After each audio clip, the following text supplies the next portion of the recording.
लड़ रहा है तू, झगड़ रहा है तू, हर दिन अपने विचारों से, अपने हालातों से और अनगिनत चिंताओं से।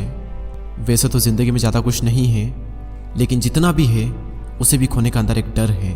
मन तो ना जाने कितनी ही चीज़ों का करता है, लेकिन जहाँ पर इच्छाएं पूरी करने के लिए पैसा बीच में आता है, वहाँ पर मन को हमेशा मारना पड़ता है। अगर घर पर कोई बीमार है तो मन करता है कि इनका अच्छी जगह इलाज कराएं, लेकिन चाह कर भी कई बार नहीं करा पाते हैं। कहीं शादी में जाना होता है तो पहले से चिंता होने लगती है कि शादी में पहनेंगे क्या, और अगर सेम कपड़े हर जगह पहनेंगे तो लोग क्या सोचेंगे। शर्म आती है ऐसे में, तकलीफ होती है दिल में जब पापा को दिन भर काम करता देखते हैं। वो खुद की इच्छाएं दबा लेंगे, लेकिन पूरी कोशिश करते हैं कि तुम्हारी जितनी इच्छाएं पूरी कर सके उतनी करें। वो खुद भले ही साल भर 80 रुपए की स्लीपर चप्पल पहन लेंगे, टूट जाएगी तो टाँके डलवा लेंगे, लेकिन पूरी कोशिश करते हैं कि बचपन में तुम सही चप्पल पहनो।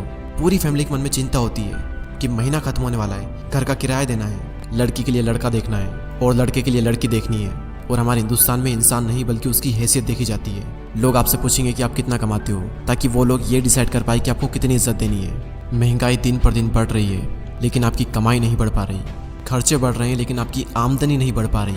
आपकी आमदनी सिर्फ 98 है, लेकिन खर्चे रुपयों में हो रहे हैं। हालात दिन पर दिन बदतर होते चले जा रहे हैं। यही समझ नहीं आ रहा कि करूं क्या, जिंदगी में क्या करूंगा पता नहीं, क्या बनूंगा पता ही नहीं। और क्या पता आपके माँ बाप संघर्ष करते करते ही मर जाए। क्या पता आपका प्यार आपको छोड़ दे, क्योंकि आपका जो फ्यूचर है वो सिक्योर नहीं है। क्या पता आपको इससे भी बुरे दिन देखने पड़े। माँ बाप ने इस जिंदगी में थोड़ा सा पैसा कमाया और वो भी आपकी एजुकेशन पर लगा दिया, बाहर पढ़ने भेजा एक विश्वास के साथ कि ये कुछ करेगा, ये कुछ बनेगा। हर परिवार में एक ऐसा शख्स जरूर होता है जो परिवार की गरीबी रेखा को तोड़कर पूरे परिवार को अमीर बना देता है। आपके माँ बाप आप में वो इंसान देखना चाहते हैं, लेकिन आपको अंदर से डर है कि आप कुछ कर भी पाओगे या नहीं कर पाओगे। अपने माँ बाप की उम्मीदों पर खरा उतर भी पाओगे या नहीं उतर पाओगे। आपकी उम्र हो रही है, लेकिन फिर भी आप मुफ्त की रोटियां तोड़ रहे हो और तोड़ने में भी शर्म आ रही है। कर रहे हो ना मेरी हर बात से रिलेट, और ना जाने ऐसी कितनी ही मुश्किलें हैं जिसका मैंने जिक्र ही नहीं किया। तो क्या करें ऐसे में। मुझे तो दुख तब होता है जब मैं ऐसे हालातों में लोगों को देखता हूँ, लेकिन ऐसे हालातों में रहने के बावजूद भी लोगों का खून नहीं खोलता। आवारा की तरह घूमते रहते हैं दिन भर। और क्या आपको पता है कि ऐसे लोग कभी अमीर क्यों नहीं बन पाते?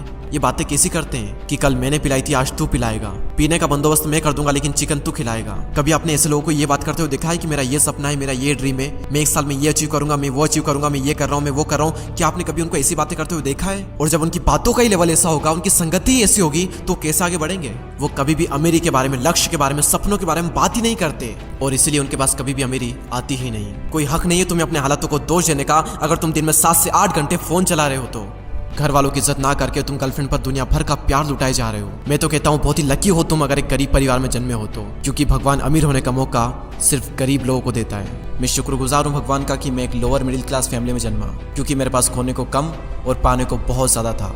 मेरे हालात बदलने के लिए भगवान ने मुझे 2 चीज़ें दी थी, एक मेरा शरीर और दूसरा मेरा दिमाग। और ये दोनों ही चीज़ें काफ़ी थी मेरी ज़िंदगी को बदलने के लिए। लेकिन मैंने हालातों को नहीं दिया दोष, मैंने सिर्फ बढ़ाया अपना जोश। मेहनत हर दिन की, संघर्ष हर दिन किया, वो सारी चीज़ें देखी जो कि एक लोअर मिडिल क्लास वाला देखता है। मैं एक स्लीपर चप्पल को साल भर पहन लूंगा, लेकिन उधार पैसे ले करके नई चप्पल नहीं लाऊंगा। और मन में एक उम्मीद थी, अटल विश्वास था कि मैं कर सकता हूँ, मैं करूंगा और मैं करके ही रहूंगा। और अटल विश्वास की ताकत को दुनिया की कोई ताकत रोक नहीं सकती। पता करो वो कारण जो तुम्हें आगे बढ़ने से रोक रहे हैं, और उन सारे कारणों को ही आज के आज ही खत्म कर डालो। तू गम के अंधेरे से बाहर निकल और कर्मों का तूफान पैदा कर। मेहनत हर दिन कर, संघर्ष हर दिन कर, और खुद पर विश्वास कर कि मैं ये कर सकता हूँ और मैं ये करूंगा। और कर्म करने के बाद भी कर्मों का फल ना मिले तो धैर्य रख, और जब जिंदगी नीचे गिराए तो फिर उठ और जिंदगी को खींच करके एक तमाचा मार और बोल उसे, कुदरत देखता हूँ कब तक तू मुझे रोकेगी, कब तक तू मुझसे मेरा हक का छीनेगी। एक दिन ऐसा आएगा जब कुदरत को तुम्हारे सामने झुकना पड़ेगा। कुदरत भी इंसान के सामने झुकती है, बस झुकाने वाला चाहिए। एक दिन दुनिया में तुम्हारे नाम का भी शोर होगा, एक दिन दुनिया में तुम्हारा भी डंका बजेगा। एक दिन ऐसा भी आएगा जब तुम्हारा वक्त नहीं बल्कि तुम्हारा दौर आएगा। और क्या आप सब लोग तैयार हो अपना दौर लाने के लिए? अगर हाँ तो कमेंट सेक्शन में यस जरूर कहिए, और चैनल को सब्सक्राइब करके हमसे जुड़ें। अगले वीडियो में फिर मुलाकात होगी, तब तक के लिए जय हिंद, जय भारत।